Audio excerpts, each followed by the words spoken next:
में जब करंट लगने से भैंस मरती है तो ये शहर में मजाक की खबर बनती है।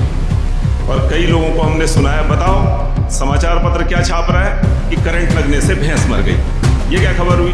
ये लिटिल मैगजीन का जो सम्मेलन है, इस तरह का सम्मेलनों का बहुत हिंदी क्षेत्र में जरूरत है। क्यों निकाल रहे हैं आप पत्रिका? अगर आप व्यापार करने के लिए निकाल रहे हैं तो प्रिंट मीडिया का कोई भविष्य नहीं है। लघु पत्रकारों की बात कर तो पिछले 60, 70 और 80 वर्षों में इनका इतिहास हमें मिलना शुरू होता है।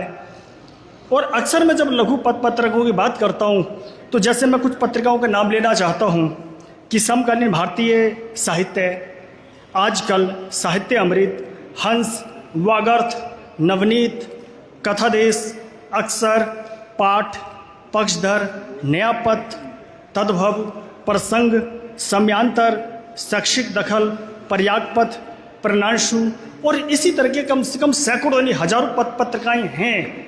तो सामान्य पाठक यही समझता है कि जितनी भी पत्रिकाएं निकल रही हैं सभी लघु पत्रिकाएं हैं। तो यहाँ मुझे लगता है कि यहाँ हमारी अवधारणा गलत है। सभी पत्रिकाएं लघु पत्रिका नहीं हैं। तो सवाल है कि लघु पत्रिका फिर क्या है? जितनी पत्रिकाएं मैंने गिनाई हैं आपको, उसमें अगर कुछ घर संस्थान अपने पर आ जाए तो एक एक महीने में 1-1 लाख पत्रिका निकाल सकते हैं। तो क्या वो लघु पत्रिका है? मैं कहूँगा नहीं। तो उसको श्रेणी से निकाल देते हैं। जब लघु पत्रिका की बात होती है तो ये कम से कम हमें समझ लेना चाहिए। दूसरी बात ऐसी पत्रिकाओं की आती है जिनके पास एक सशक्त माध्यम है, फाउंडेशन है, बड़े बड़े लोग हैं, वो भी चाहें तो 20,000, 30,000, 40,000 पत्रिका निकाल सकते हैं। यानी उन पर पैसों की आंच बिल्कुल भी नहीं है। तो क्या वो लघु पत्रिका है? मुझे लगता है कि वो भी लघु पत्रिका नहीं है और ये बहुत स्पष्ट अवधारणा है। तो उनको भी हटा दीजिए। तो अब लघु पत्रिका कौन है और क्यों निकाली गई? तो जब इसका अर्थ हम देखते हैं तो हमें 50-60 वर्ष पहले मिलने लगता है, जब एक ही पत्रिका में भिन्न भिन्न कंटेंट छपने लगे, उसमें स्त्री की बातें भी छप रही हैं तो स्त्री के विरोध में भी बातें छप रही हैं, उसमें वैज्ञानिकता की बात हो रही है तो उसमें अंधविश्वास की बातें भी हो रही हैं, उसमें सकारात्मक बातें हो रही है तो उसमें नकारात्मक बातें हो रही है, यानी समाज को उठाने की बात हो रही है तो उसमें समाज को गिराने की बात हो रही है। इससे जब विखंडन हुई चीज़ें तो लोगों ने व्यक्तिगत प्रयासों से पत्रिका निकालनी शुरू कर दी। और ऐसी जितनी भी पत्रिकाएं जो व्यक्तिगत प्रयासों से कठिन श्रम करके कि एक पत्रिका निकालने के लिए भी उन्हें पापड़ बेलने पड़े, ऐसी पत्रिकाओं को हम लघु पत्रिका कहते हैं। और उसी का ये सम्मेलन है। और मुझे बहुत खेद हो रहा है आज कि कम से कम मैं यहाँ बैठे 1000 कवियों का नाम गिना सकता हूँ, 1000 संपादकों का नाम गिना सकता हूँ, लेकिन उनकी प्रतिबद्धता आज कहाँ गई कि वो अपनी बात कहने इस सम्मेलन में भी नहीं आ पाए। ये मेरा व्यक्तिगत दुख है, इसके लिए मुझे माफ़ करें। जो व्यक्तिगत प्रयासों से जो पत्रिका निकल रही है उनको कितना कष्ट हो रहा है, कितना दुख हो रहा है। क्या उनके लिए पत्रिका निकालना हंसने, मुस्कुराने, सांस लेने जैसा है, या इसके पीछे भी उनका दुख छुपा हुआ है? ऐसी पत्रिकाओं को कई बार हम देखते हैं तो उनके संयुक्तांक हमारे दिख जाते हैं। संयुक्तांक निकलने का ही मतलब है कि कहीं ना कहीं आर्थिक संकट से पत्रिका वो निकल रही है। सर, आपसे जानना चाहूँगा और आप इस पर विचार अपने रखें। हम लोग इस समय ना सल्ट से आए हैं, अल्मोड़ा डिस्ट्रिक्ट के सल्ट विकासखंड से। मेरे साथी हैं शंकर दत्त और मैं अजय, हम दोनों लोग आए हैं। ऐसा होता है कि गांव में जब करंट लगने से भैंस मरती है तो ये शहर में मजाक की खबर बनती है। और कई लोगों को हमने सुनाया, बताओ समाचार पत्र क्या छाप रहा है कि करंट लगने से भैंस मर गई। ये क्या खबर हुई? लेकिन हमारे लिए ये खबर महत्वपूर्ण है। इसलिए महत्वपूर्ण है कि हम ये जानते हैं कि गांव में जब किसी परिवार की भैंस करंट लगने से मरती है तो वो परिवार एक बार में 50, 60, 70 हज़ार रुपये के घाटे में आ जाता है। और जो उससे एक आशा होती है कि एक आजीविका चलेगी अगले 6 महीने, 1 साल, वो वहीं पर ठप हो जाती है। लेकिन सामुदायिक पत्रकारिता क्या करती है? उसका काम जो हम समझते हैं सिर्फ इतना नहीं है कि उसने ये खबर छाप दी कि करंट लगने से भैंस मर गई। सामुदायिक पत्रकारिता करते हुए एक पत्रकार ये प्रश्न खड़ा करता है कि करंट लगने से अगर भैंस मरी तो इसमें जवाबदारी किसकी है? इसके लिए जिम्मेदार कौन है? आखिर ये करंट जिस तार से लगा, ये तार नीचे पड़ा कैसे था, गिरा कैसे था? और वहां से प्रश्न खड़ा होता है कि इसमें क्या विद्युत विभाग की जिम्मेदारी थी? यदि उसकी जिम्मेदारी थी और मेरी भैंस अगर मर गई तो आप इसके लिए मुझे मुआवजा दो, मेरा नुकसान पूरा करो। तो इससे पूरा एक समाज में वातावरण बनता है। तो जो बहुत छोटी छोटी खबरें हैं कि गांव में गैस सिलेंडर नहीं आ रहा है या भैंस करंट लग के मर रही है, ये हमारे समाचार पत्र की बड़ी खबर है। हम लोग जो श्रमयोग पत्र समाचार पत्र ये चलाते हैं, इसका विचार तो ऐसे आया था कि सल्ट में महिलाओं ने अपना एक बहुत अच्छा संगठन बनाया है जिसका नाम रचनात्मक महिला मंच है। और इस मंच में लगभग 1700-1800 महिलाएं इस समय उसकी सदस्य हैं। ऐसे बहुत, एक तो ये 1700-1800 महिलाएं थी और लगभग इतने ही लोग और थे जो दूसरी जगहों पे रहकर इस मंच को किसी तरह से सहयोग करते थे। प्रश्न ये खड़ा हुआ कि इन लोगों के बीच संवाद कैसे हो, इन लोगों के बीच बात कैसे हो, चर्चा कैसे हो। तो ये विचार आया कि ऐसा कुछ एक समाचार पत्र निकले जिसके माध्यम से हम अपनी एक दूसरे की बातों को लिख सकें, एक दूसरे तक अपनी बात पहुंचा सकें, कोई चर्चा खड़ा कर सकें, कोई मुद्दा खड़ा कर सकें। तो इसकी जो शुरुआती पत्रकार थी वो गांव की महिलाएं ही बनी और लगभग मैं कहूँगा कि 500 से 600 महिलाएं हैं जो लगातार इस समाचार पत्र के लिए लिखती हैं। और समाचार पत्र 8 पेज का है, तो आप समझिए कि और महीने में एक बार निकलता है। तो आप सबसे बड़ी तकलीफ तो ये समझिए कि कितने लोग नाराज होते होंगे हर महीने कि मेरा लिखा हुआ नहीं छपा। क्योंकि लिखा हुआ क्या होता है आजकल? जैसे लिखा हुआ यह है कि हमारे गांव में आजकल बाग लगा हुआ है और खेतों में गुड़ाई करने जाना, क्योंकि हमारे इलाके में आजकल मिर्च को गोड़ा जाता है, तो महिलाएं अकेले खेतों में इसलिए नहीं जा पा रही हैं कि गुलदार और बाग का खतरा है, क्योंकि हम कॉर्बेट नेशनल पार्क के बफर जोन के इलाकों में काम करते हैं। ये प्रश्न है। या बहुत सारे गांवों में आंगनवाड़ी बंद पड़े हुए हैं क्योंकि बच्चों को भेजने में खतरा है। या बहुत से बच्चे, इसलिए बहुत से अभिभावक अपने बच्चों को शहरों में रख के पढ़ाने के लिए मजबूर हैं कि गांव से स्कूल जाने का जो 3 किलोमीटर का रास्ता है वो जंगल के बीच से जाता है। ये मुद्दे हैं हमारी सामुदायिक पत्रकारिता के। तो इसमें जो इतनी तकलीफ है, इतनी पीड़ा है, उसको लोग लिखना चाहते हैं, लेकिन एक 8 पेज के समाचार पत्र के लिए ये बड़ा मुश्किल है कि वो उन सब चीज़ों को कैसे समेटे।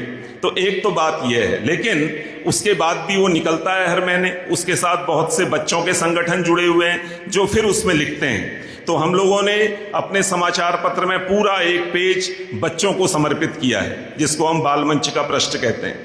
एक पूरा पेज रचनात्मक महिला मंच को दिया है जिसमें वो अपनी बात लिखते हैं। और उसके बाद और भी बहुत सी बातें हैं, बहुत सी कहानियां, कविताएं या जो भी बातें हैं वो उसमें छपती हैं।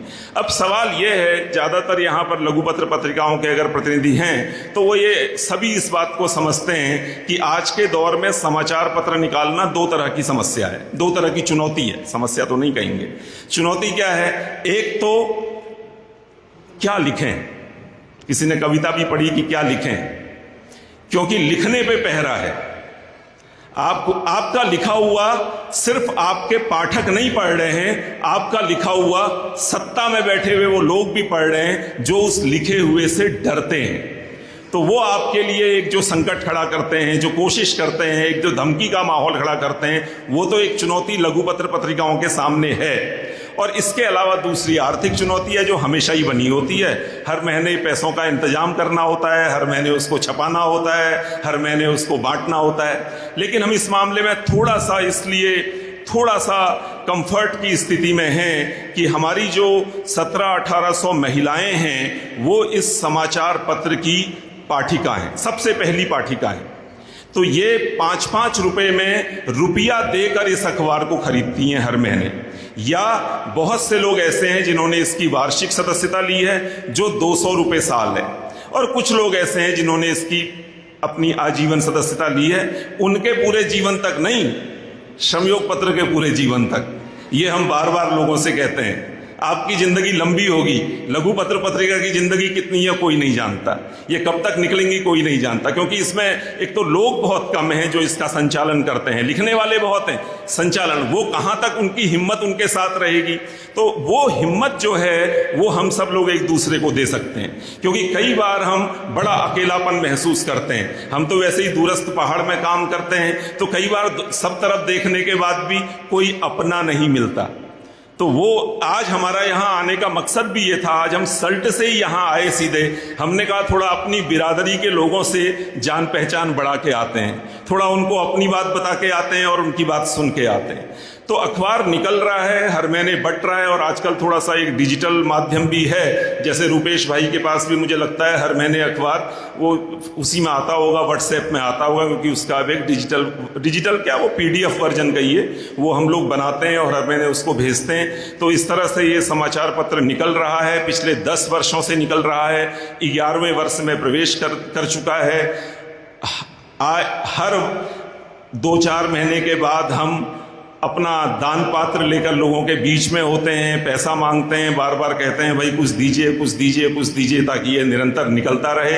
और हाँ, ये बात है कि लोग दे रहे हैं, पिछले 10 वर्षों से लोग लगातार दे रहे हैं और ये अखबार निकल रहा है। जितना लिख पा रहे हैं हम इसमें लिख पा रहे हैं, जितना कह पा रहे हैं कह पा रहे हैं, और तमाम तरह के खतरे, तमाम तरह की चुनौतियों के बीच में, जिसमें आर्थिक चुनौतियां भी बहुत बड़ी हैं, ये समाचार पत्र निकल रहा है। और आप जैसे सजग लोग, सजग पाठक और सजग बिरादरी पूरी साथ में है, तो हम लोगों की हिम्मत बढ़ती है। और प्रेरणा अंशु ने आज ये कार्यक्रम किया, सब लोगों को यहाँ पर एकत्र किया, अवसर दिया कि वो एक दूसरे से मिलें, तो इसके लिए मैं प्रेरणा अंशु का बहुत धन्यवाद भी करता हूँ और इसी के साथ अपनी बात समाप्त करता हूँ। धन्यवाद। मित्रों, हम लोग अल्मोड़ा से बाल प्रहरी का प्रकाशन करते हैं।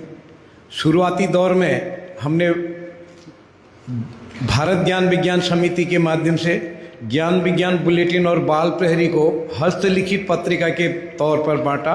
2-2 रुपये में उसको बेचते थे, लेकिन समय के आगे बढ़ते बाद उसके बाद हमने उसका RNI नंबर लेके हम बाल प्रहरी और ज्ञान विज्ञान बुलेटिन का प्रकाशन कर रहे हैं। मैं बाल प्रहरी के बारे में कहना, ये मुख्य रूप से बच्चों की पत्रिका है। इस पत्रिका में हम 12 पन्ने बच्चों के लिखे हुए छापते हैं। मेरा अपना मानना है कि हम बच्चों तक पत्रिका पहुंचा नहीं पा रहे हैं। मित्रों, पाठकों की समस्या तो अपनी जगह पर है, शुभचिंतकों का सहयोग भी मिलता है। हमारे एक आदरणीय श्याम पलट पांडे सर है, मैं हमेशा उनका जिक्र करता हूं। मैंने उनको अपनी कॉपी डाक से भेजी, दोनों प्रतियां, ज्ञान विज्ञान बुलेटिन और बाल प्रहरी।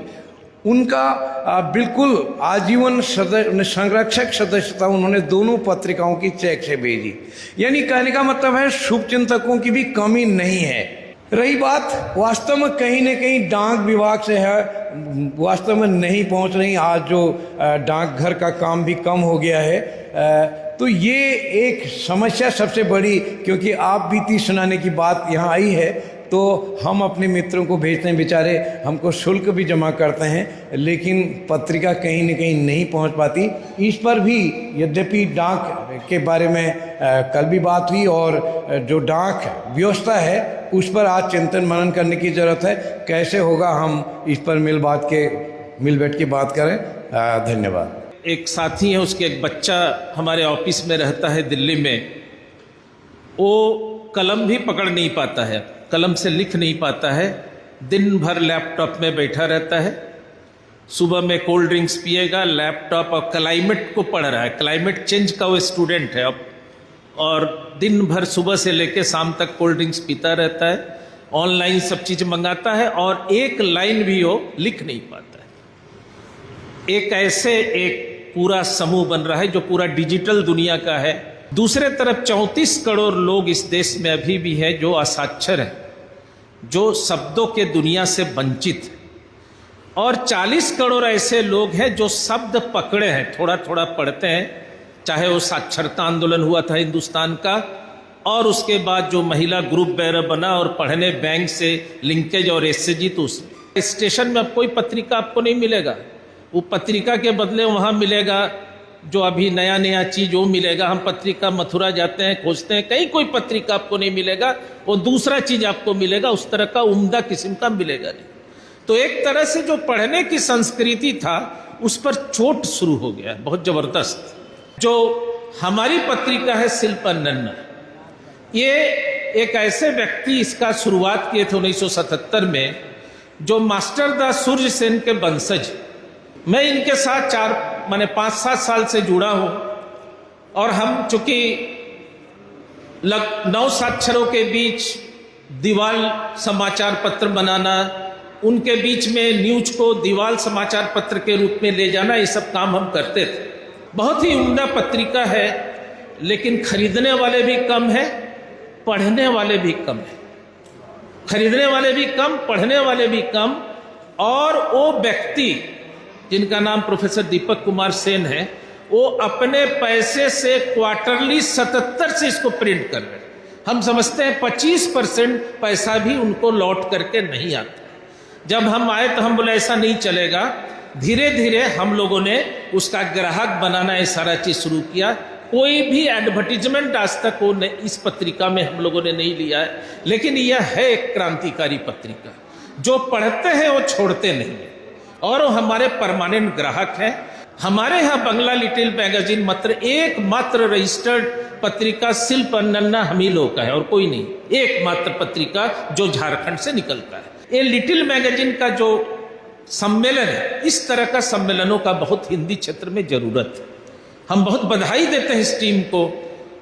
रूपेश जी, पलासदा तो हमारे बहुत बहुमूल्य और पुराने मित्र हैं कि इस तरह का आप लोगों ने यहाँ सम्मेलन किया दिनेशपुर में। ये पूरे हिंदी एरिया में जरूरत है आज के दिन, और हम लोग इसको झारखंड में कर रहे हैं। लिटिल मैगजीन मेला का ही शुरुआत प्रोफेसर डीके सेन किए थे। पहला मेला झारखंड में उन्होंने किया था, बाद में हम और वो मिल करके इसको बढ़ाए। धनबाद से फिर जामताड़ा ले गए, उसको आगे अभी घाटशिला ले जा रहे हैं, जहाँ विभूति भूषण बंदोपाध्याय बहुत बड़े राइटर थे विभूति भूषण, उस क्षेत्र में ले जा रहे हैं। हम झारखंड के हर जिले में इसको ले जाने का कोशिश कर रहे हैं। और आपको ये बता दें कि झारखंड में 12 सेकेंड लैंग्वेज, 12 पूरे देश में एकमात्र राज्य है जहां 12 सेकेंड लैंग्वेज है। और वहाँ जो रीजनल लैंग्वेज है उसमें पत्रिकाएं काफ़ी निकल रही है। हम समझते हैं कि आज का जो हम लघु पत्रिका का सम्मेलन कर रहे हैं उसमें 2 आह्वान उत्तराखंड के साथियों को करेंगे। ये जो लिटिल मैगजीन का सम्मेलन यहाँ हुआ, यही सम्मेलन अगर उत्तराखंड के कई जिलों में आप करते हैं तो एक पढ़ने लिखने का जो संस्कृति घटा है वो बढ़ेगा। हम लोग इसको कोशिश कर रहे हैं झारखंड में। बिहार के साथी भी आए, हम देख रहे हैं बेगूसराय के आए हैं, मुजफ्फरपुर के आए हैं, तो उनके साथ भी जोड़ करके, क्योंकि बिहार में पढ़ने का संस्कृति है, वहाँ पत्रिकाएं बहुत बिकती है, तो इसको हम लोग कैसे करेंगे, इस पर हम लोग लेकर के चलेंगे। हम समझते हैं कि आज के चुनौतीपूर्ण समय में जब डिजिटल दुनिया में बच्चे डिजिटल पढ़ते हैं, उस समय जो शिक्षा से वंचित, अक्षरों से वंचित जो बच्चे हैं, उनके बीच इस तरह के पत्रिका और खास करके विचार, लिटिल मैगजीन विचारों का पत्रिका है, और इस विचार को बढ़ाने के लिए हमको इस तरह के पत्रिकाओं को बढ़ाना होगा। ये कभी बंद होगा, कभी चालू होगा, लेकिन इसको निरंतर चलाने की जरूरत है। हम सोच रहे हैं कि हमारे शिल्प अन्नन्ना को उनके बाद कैसे चलाया जाए, एक ट्रस्ट बना के उसकी तैयारी कर रहे हैं। हम अपने बात को थोड़ा लंबा किए, लेकिन हम इसको आगे बढ़ाने के लिए किए। सारे लोगों को बहुत बहुत धन्यवाद। আমাকে মূলত বলা হয়েছে আমাদের রাজ্যে মানে ত্রিপুরা রাজ্যে লিটল ম্যাগাজিনের কি অবস্থা, কি লিটল ম্যাগাজিন কাজ করছে সে বিষয়ে কথা বলার জন্য। মূলত আমি যেটা বিশ্বাস করি, লিটল ম্যাগাজিনগুলো এলাকা ভিত্তিক তার চাহিদা অনুসারেই সম্পাদকরা প্রকাশ করে থাকেন। কারণ লিটল ম্যাগাজিনের মূল কাজ যেটা, তার নিজস্ব অবস্থানে থেকে সেই জায়গার সমস্যাগুলোকে তুলে ধরার জন্য যে কাজ করে, সেই কাজ সেই অবস্থান এবং এলাকার উপরে ভিত্তি করেই মূলত করা হয় বলে আমার বিশ্বাস। ত্রিপুরার কথা বললে, আমাদের রাজন্য আমল থেকেই মানে ভারতবর্ষের সঙ্গে যুক্ত হওয়ার আগেও লিটল ম্যাগাজিন কাজ করেছে। মূলত সে সময় প্রথম লিটল ম্যাগাজিন কোনটা সে বিষয়ে একেবারে সুনিশ্চিত না বলা গেলেও আমরা বলতে পারি কৈলাসচন্দ্র সরকার সম্পাদিত পত্রিকা জ্ঞান প্রসারিণী বলে একটা কাগজ, সেটা 1860 সালে প্রথম প্রকাশিত হয়েছিল। তারপর 1876 সালে বার্ষিকী, 1879 সালে পঞ্চপণ্ডিত, 1903 সালে ধূমকেতু এবং 1903 সালে আরেকটি কাগজ বঙ্গভাষা, 1905 সালে একটি পাক্ষিক সাময়িক পত্র অরুণ। এই কাগজগুলো প্রথম বেরিয়েছিল তৎকালীন সময়ে। আজ থেকে প্রায় 101 বছর আগে আমরা বলতে পারি ত্রিপুরা সাহিত্য চর্চা একটা নতুন যুগের সূচনা হয়েছিল। স্বাধীনোত্তরকালে রবি সাহিত্যপত্র বলে একটা কাগজ বেরোতো। लघु पत्रिकाओं का जो की स्थिति है वो मुझको लगता है आज के समय में लघु पत्रिकाएं का स्वरूप बिल्कुल बदल गया है। आज ऑफसेट पर पत्रिकाएं छप रही है, किसी समय में लेटर प्रेस में पत्रिकाएं छपती थी। मैं जब इस क्षेत्र में आया तो एक 12 बाई 18 साइज में 4 पृष्ठों का किशोर प्रभात नाम से एक अखबार निकालना शुरू किया। जगह जगह लघु पत्रिकाओं का आंदोलन पर कार्यक्रम हुए। हमने भी मुजफ्फरपुर में एक, चूँकि प्रकाशन जुड़ा हुआ था, पुस्तक पत्रिका और समाज विषय पर एक 2 दिवसीय सेमिनार करवाया था, जिसका उद्घाटन करने शंभुनाथ जी आए थे कलकत्ता से। और बीच बीच में मैं आयोजन करता रहता हूँ। तरह माने जगह जगह से हम लोगों को बुलाते हैं। इधर लघु पत्रिकाओं को भेजने में डाक खर्च पिछले दिसंबर में अचानक बंद कर दिया वो स्लॉट, जिसमें मैं सस्ते पत्रिका सस्ते दर में भेजता था।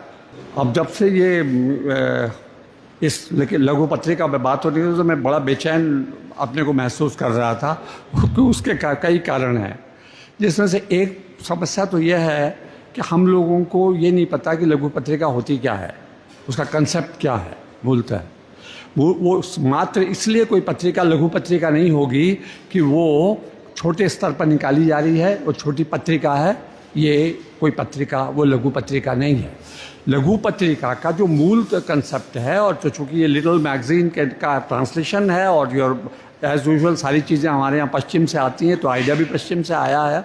तो ये जो है वो एंटी इस्टेब्लिशमेंट होना उसकी पहली शर्त है। उसमें वो पत्रिकाएं जो व्यावसायिक घराने निकाल रही हैं वो छोटी हैं, उनको सर्कुलेशन अगर कम है इसलिए वो छोटी हैं। वो लिटिल मैगजीन वाली जो कैटेगरी है लिटरेचर की उसमें वो नहीं आती हैं। फिर चाहे वो NGO चला रहे हो या कोई धार्मिक संस्थान चला रहा हो या कोई चला रहा हो, ये बात हमको समझ लेनी चाहिए। वो एक तो ये हुआ है कि जो प्रिंट मीडिया है उसका स्कोप घट रहा है, क्योंकि आप सब जानते हैं कि उसको टेलीविज़न वो जो अपना इंटरनेट और उसके जो कंप्यूटर ने ले लिया है, सारी चीज़ें उसमें आ रही हैं, ऑनलाइन मामला हो रहा है, ऑनलाइन ही चल रहा है। तो उस मामले में जो इंटरनेट जो लघु पत्रिकाएं प्रिंट हो रही हैं उनका भविष्य भी वो एक उसका उनके के लिए सर्वाइवल भी एक ज़्यादा बड़ा खतरा हो गया है। वो तो आपको उनको रीडर मिलना, उनको पहुंचना, ये दूसरी समस्या पैदा हो गई है, जिस पर भी ध्यान दिया जाना चाहिए। ये ऐसे मसला एक ये है। अब देखिए हमारे यहाँ हो क्या रहा है। अब मैं खुद अपनी पत्रिका से आपका वो बताता हूँ। हम एक ऐसी पत्रिका निकालते हैं जो पॉलिटिकल है, पॉलिटिकल भी है, लिटरेचर पे भी छापती है, सोशल इश्यूज भी छापती है, लेकिन हमारे उसमें हम कभी भी प्रो एस्टेब्लिशमेंट कोई चीज़ नहीं छापते। और आपको जो विज्ञापन है वो विज्ञापन सरकारी नहीं मिलेंगे, ये भी एक निश्चित बात है। तो हमको किस तरह से अपने को चलाना है ये देखने की ज़रूरत है। किस तरह से लीडरशिप हमको समर्थन देती है और किस तरह से वो जाती है वहाँ तक, ये जो चुनौतियाँ हैं इस दौर में लघु पत्रिका को लेकर बहुत ज़रूरी है। अगर हम अपने कंटेंट में, अपने विषय वस्तु में रेडिकल नहीं हैं, एंटी इस्टेब्लिशमेंट नहीं है, तो आप समझिए उन पत्रिकाओं का कोई महत्व नहीं है मेरे ख्याल से। चाहे वो कहीं की हो, बंगला की हो तो उड़िया की हो, चाहे वो हिंदी की हो, चाहे वो अंग्रेजी की हो।